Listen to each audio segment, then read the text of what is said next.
പ്രിയപ്പെട്ടവരെ, ഈ ഒരു വീഡിയോ നിങ്ങൾ കണ്ടു നോക്ക്. നമ്മുടെ വീട്ടിലെ നമ്മുടെ ഉമ്മയാണ്, നമ്മുടെ മാതാവാണ്, അല്ലെങ്കിൽ നമ്മുടെ സഹോദരിയാണ് ഇതുപോലെ വേദന കൊണ്ട് പെടുന്നതെങ്കിൽ നമുക്ക് ആർക്കെങ്കിലും തട്ടിമാറ്റാൻ സാധിക്കുമോ? ഇല്ല പ്രിയപ്പെട്ടവരെ, ദയവ് ചെയ്ത് ഈ വീഡിയോ നിങ്ങൾ ആരും തട്ടിമാറ്റാൻ പാടില്ല. ഷെയർ ചെയ്യണോ സഹായിക്കണോ ഇത് കേട്ട് കണ്ട് നിങ്ങൾക്ക് തീരുമാനിക്കാം.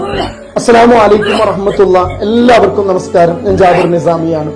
പ്രിയപ്പെട്ടവരെ, കൊല്ലം ജില്ലയിലെ പള്ളിമുക്ക് എന്ന് പറയുന്ന പ്രദേശത്ത് താമസിക്കുന്ന ഷഹറുന്നിസ എന്ന് പറയുന്ന ഈ സഹോദരി മാസങ്ങളായി സോഷ്യൽ മീഡിയയിലൂടെ, ഫേസ്ബുക്ക്, വാട്സപ്പ്, ഇൻസ്റ്റാഗ്രാമിലൂടെ ഈ പൊതുസമൂഹത്തിന്റെ മുമ്പിൽ വന്ന് തന്റെ അഭിമാനം പണയപ്പെടുത്തി തന്റെ ജീവൻ ഒന്ന് നിലനിൽക്കാൻ വേണ്ടി നമ്മുടെ മുമ്പിൽ വന്ന് സഹായം അഭ്യർത്ഥിക്കുന്നത് വല്ലാത്തൊരു ദയനീയ അവസ്ഥയാണ്. പടച്ച റബ്ബ് നമുക്ക് ശ്വസിക്കാൻ നല്ലൊരു